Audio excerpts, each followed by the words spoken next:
ঘরে বই রাখুন, আলো জ্বালান। কাউকে বই চাপিয়ে দিও না, কিন্তু পাঠাভ্যাস চাপিয়ে দাও। বাসায় জামা কাপড় রাখার জন্য বড় বড় আলমারির উপস্থিতির চেয়ে বই রাখার জন্য বেশি বেশি সেলফ রাখো। সেখানে থরে থরে বই সাজিয়ে রাখো। কোথাও থেকে স্বীকৃতি, ক্রেস্ট কিংবা সম্মাননা স্মারক পেলে সেগুলো গৃহের সবচেয়ে বেশি ফোকাস হয় তেমন স্থানে সংরক্ষণ করো। কেউ কোনো বই উপহার দিলে সেখানে কৃতজ্ঞতা স্বীকার লিখে রাখো। ঘরের মধ্যে অতিরিক্ত থালা, বাটি, কাপ, পিরিচ কিংবা এমন কোনো বাড়তি কাপড় রাখবে না যা তোমার এবং পরিবারের অন্যান্যদের ব্যবহারের অতিরিক্ত। হোক তা যতই দামি, তোমার পরবর্তী প্রজন্ম যেন বুঝতে পারে তুমি পোশাকের চেয়ে বইকে বেশি প্রাধান্য দাও। তারা যেন শিখতে পারে কাপড়ের চেয়ে বিদ্যার মূল্য অধিক, থালাবাটির চেয়ে লেখার প্রতি তোমার ফ্যাসিনেশন বেশি।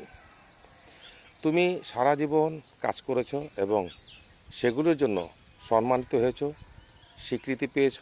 এটা বোঝানোর জন্য তোমার পাওয়া স্মারক, ক্রেস্টগুলো সুন্দরভাবে সাজিয়ে রাখো। শিশুরা যেন বুঝতে শেখে তুমি বাহিরের চাকচিক্যের চেয়ে ভিতরের সৌন্দর্যকে বেশি গুরুত্ব দাও। সেই জন্য পড়ো। শিশুদের সঙ্গে নিয়ে পড়তে বসো। কাউকে বই চাপিয়ে দিও না, কিন্তু পড়া চাপিয়ে দাও। সুখের তালিকায় বাংলাদেশ ক্রমশ পিছিয়ে যাচ্ছে। তুমি কি ভাবছো মানুষ ভোগ করতে পারছে না বলে এই দুরবস্থা? না, মানুষের লোভ বেড়ে গেছে। পরের সঙ্গে তুলনা দিয়ে ভালো থাকার চেষ্টা বৃদ্ধি পেয়েছে। মানুষ নিজের অবস্থা ও অবস্থান দেখে যোগ্যতা ও প্রাপ্তি মেপে নিজেকে বিচার করতে ভুলে গেছে। সে কেবল অপরের সঙ্গে নিজেকে তুলনা করে, কিছু না পেলেই শোকে মরে। সে রোজ রোজ পোশাক কেনে, বারবার ডিজাইন বদলায়, কিন্তু নিজেকে বদলায় না।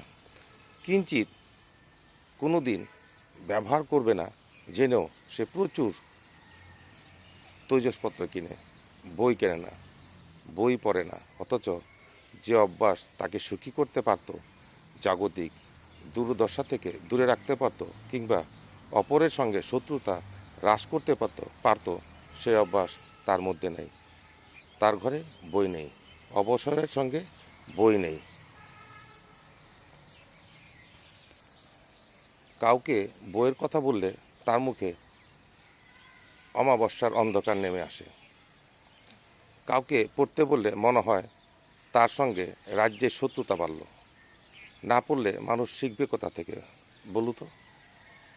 যে মানুষ জানতে চায় না, যার মনে প্রশ্ন নেই, সে মানুষ কেমন মানুষ?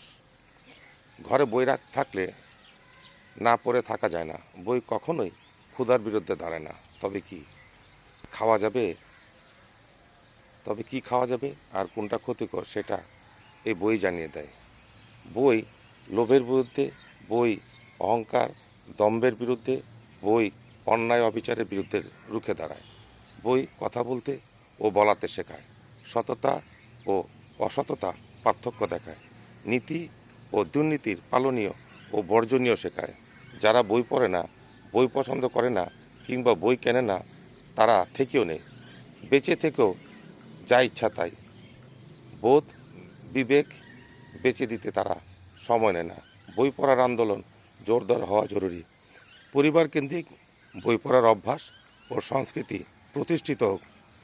স্কুল কলেজগুলিতে সিলেবাসের বাইরে বই পড়ার সংস্কৃতি হারিয়ে গেছে।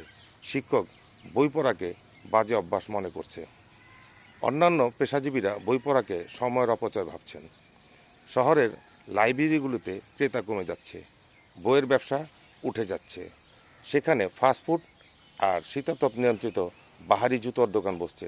মানুষের সঙ্গে বইয়ের এই দূরত্ব, শত্রুতা বেড়ে গেছে বলেই সমাজে এত দুরাচার। বিবেকের ব্যবহারে খরা।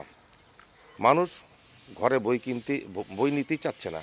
মনে হয় বই যেন কোনো দুর্গন্ধময় আবর্জনা। ঘরে বই রাখলে বুঝি সে তাড়াতাড়ি মরে যাবে। বই পড়ুন, বই কিনুন। আলোকিত জীবন করতে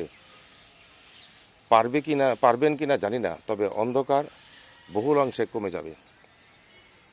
সাংসারিক জটিলতায় কম জড়াবেন। কারো পাশে নিন্দা করার অভ্যাস কমে যাবে। অন্যায় করার সময় একটি জোরালো বার্তা পাবেন, যা করছেন তা ঠিক নয়। গৃহের সবচেয়ে গুরুত্বপূর্ণ স্থানে বই রাখুন। খাটের চেয়ারে বই রাখুন, অফিসের ড্রয়ারে বই রাখুন, তবে শুধুই সাজিয়ে রাখার জন্য মোটা বই নয়, পাঠের জন্য বই না, বই পড়ুন। রোজ নিজেকে অল্প অল্প করে বদলান, একটু একটু করে গড়ুন। বই আপনাকে সহায়তা করবে। আপনি শুধু বইকে কাছে রাখুন, বই আপনাকে পথ দেখাবে। সবাই ভালো থাকবেন। সংগৃহীত লেখকের জন্য দোয়া করবেন। আসসালামু আলাইকুম।